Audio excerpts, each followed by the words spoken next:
J'avais 10 ans quand mon père m'a regardé à la table du petit déjeuner et m'a annoncé que j'allais bientôt appartenir à quelqu'un d'autre. Cette seule phrase a brisé quelque chose en moi, et il a fallu 20 ans et 27 millions de dollars pour recoller les morceaux.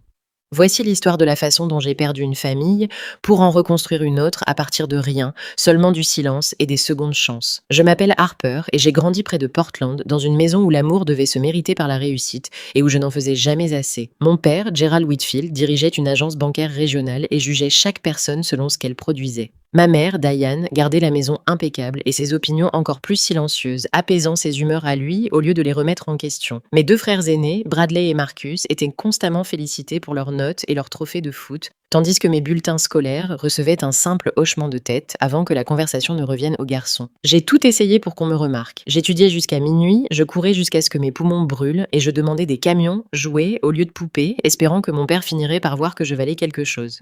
Ma mère avait sa propre réponse à mes efforts. Elle m'a appris à cuisiner et à plier le linge avec précision, en me disant que ses compétences me rendraient précieuse pour quelqu'un un jour. Elle n'a jamais prononcé le mot mari, mais je comprenais exactement ce qu'elle voulait dire, et cela n'avait rien à voir avec le fait de m'apprécier pour moi-même. Tout a basculé quand ma mère est retombée enceinte. Mon père a déclaré, avant même l'échographie, que l'enfant serait un garçon et il a peint la chambre en bleu pour prouver qu'il avait raison. Quand mon frère Tyler est né, mon père a distribué des cigares et l'a appelé l'avenir de la famille. J'avais 10 ans et j'ai compris avec une clarté soudaine que j'étais devenue un poids superflu dans une maison qui n'avait plus besoin de me porter. Le matin où c'est arrivé, le ciel au-dessus de Portland était bas et gris. Mon père s'est raclé la gorge au petit déjeuner et a annoncé, sans même hausser la voix, que j'allais bientôt vivre avec une meilleure famille. Il parlait comme s'il clôturait un virement bancaire, pas comme s'il abandonnait sa fille. Ma mère a fixé son assiette pendant tout ce temps, tordant le bord de son tablier entre ses doigts, sans rien dire pour l'arrêter. Cet après-midi-là, j'ai fait une seule valise, parce qu'il avait dit que seul l'essentiel pouvait venir avec moi. J'ai plié 2 tenues de rechange, glissé les romans de poche que j'avais lus jusqu'à en casser le dos et rangé mon vieux lapin en peluche pour me réconforter. Par-dessus, j'ai posé une photo de notre dernier Noël ensemble, voulant garder une preuve qu'un jour, brièvement, j'avais appartenu quelque part. Ce soir-là, ils m'ont conduite jusqu'à un bâtiment en briques du centre-ville, ont remis ma valise à une inconnue avec un dossier à pince et sont partis sans se retourner. Cette nuit-là, allongée sur un lit étroit qui sentait l'eau de Javel, je me suis fait une promesse silencieuse. Je ne supplierai plus jamais personne de m'aimer, et je n'oublierai jamais le prix exact que mon père avait mis sur ma valeur. On suivit des années passées à changer d'inconnus qui se prétendaient être ma famille, un foyer d'accueil surpeuplé où 6 enfants se disputaient des miettes d'attention, un couple sans enfants qui voulait quelqu'un de plus petit et de plus docile que la fillette méfiante de 10 ans que j'étais devenue, une maison de banlieue bien rangée où les parents surveillaient les chèques mensuels d'allocation de plus près qu'ils ne me surveillaient moi. J'ai survécu en disparaissant. Je remplissais des cahiers de devoirs soignés, je gardais ma voix basse et j'évitais de désirer quoi que ce soit que je risquais de ne pas obtenir. La seule adulte qui a jamais vu au-delà de mon silence était ma travailleuse sociale, Rachel Simmons, qui m'a dit un jour que je me cachais derrière mes notes et je n'ai rien pu lui répondre parce qu'elle avait raison. C'est Rachel qui a mentionné la première fois un veuf nommé Walter Pierce, qui vivait seul dans une maison avec bien trop de pièces vides et qui voulait retenter l'expérience du placement familial. J'ai rencontré Walter un après-midi gris, m'attendant à un autre sourire répété et à une nouvelle liste de règles que je finirais par enfreindre. Au lieu de ça, il m'a fait visiter sa maison lentement en passant devant des parquets cirés et des étagères débordant de livres et il s'est arrêté devant une pièce nue au mur pâle. Il m'a dit qu'il l'avait laissée sans peinture parce qu'il pensait que je devais choisir la couleur moi-même. Personne ne m'avait jamais posé cette question auparavant et quelque chose dans ma poitrine, serrée depuis des années, s'est légèrement desserré.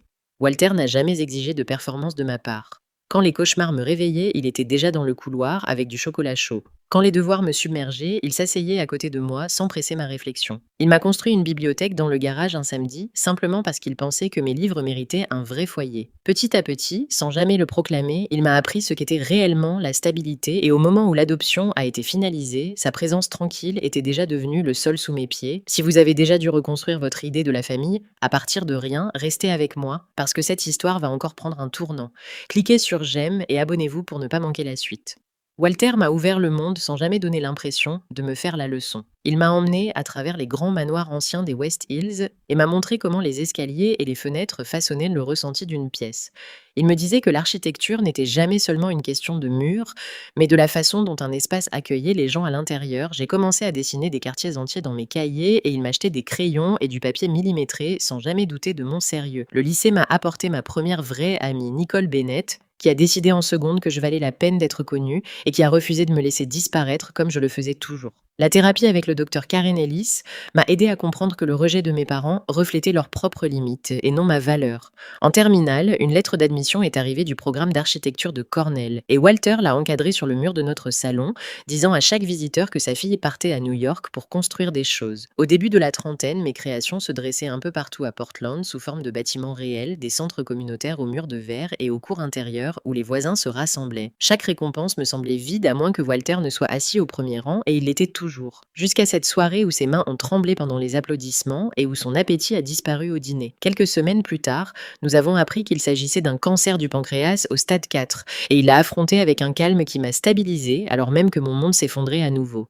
Il a refusé les traitements agressifs et a choisi de rester chez lui. Alors je suis devenue son aidante, remplissant nos matins de médicaments et de thé et nos soirées de lecture à voix haute, cette même voix qui me terrifiait enfant mais qui ressemblait maintenant à une protection. Un soir pluvieux et silencieux, il a pris ma main et m'a chuchoté que je devais construire quelque chose qui nous survivrait tous les deux. Je l'ai tenu jusqu'à ce que son souffle ralentisse pour la dernière fois. Et quand le silence est enfin arrivé, le chagrin et un but sont arrivés ensemble. L'avocat m'a appelé quelques semaines plus tard, s'attendant à une simple lecture d'un modeste patrimoine, mais le chiffre inscrit dans le testament de Walter m'a coupé le souffle entièrement. Il m'avait tout laissé, sa maison, ses investissements, les restes d'une entreprise qu'il avait vendue des années plus tôt.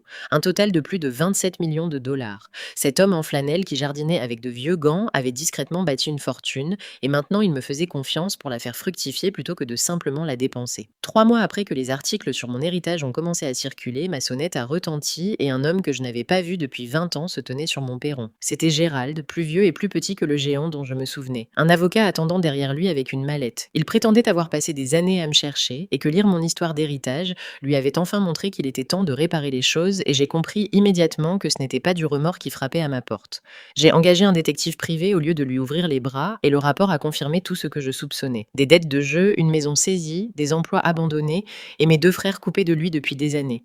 Quand son avocat a demandé une rencontre officielle, j'ai accepté, non pas pour me réconcilier, mais pour enfin dire la vérité à voix haute. Dans une salle de réunion du centre-ville, Gérald s'est calé dans son siège et m'a dit que le sang comptait pour quelque chose, et que ma fortune faisait partie de son héritage à lui, que je l'admette ou non. J'ai fait glisser le rapport du détective sur la table, et je lui ai dit qu'il avait perdu tout droit sur moi le jour où il avait signé ses papiers, et qu'il n'avait jamais cherché à me retrouver avant que l'argent n'entre en jeu.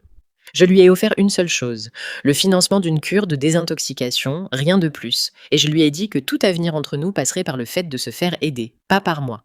Son assurance s'est fissurée pour la première fois, et j'ai quitté cette pièce plus légère que le jour où j'avais quitté la maison de mon enfance des décennies plus tôt. Quelques jours plus tard, mon frère Marcus m'a écrit après avoir reconnu mon nom dans les actualités, s'excusant d'être resté silencieux quand nous étions enfants alors qu'il aurait dû me protéger. Nous nous sommes retrouvés prudemment autour d'un café et cela ressemblait à une porte que je croyais scellée qui s'entr'ouvrait juste assez pour laisser passer quelque chose de nouveau. Tout ce qui est brisé ne mérite pas d'être reconstruit, mais parfois une petite partie le mérite encore, et j'apprenais à faire la différence. Je ne pouvais pas laisser l'argent de Walter dormir simplement sur un compte, alors j'ai créé la fondation Calder pour l'avenir des familles, en commençant par 20 logements abordables à Portland pour les jeunes adultes sortant du système de placement familial, avec un centre communautaire et des services de counseling au rez-de-chaussée.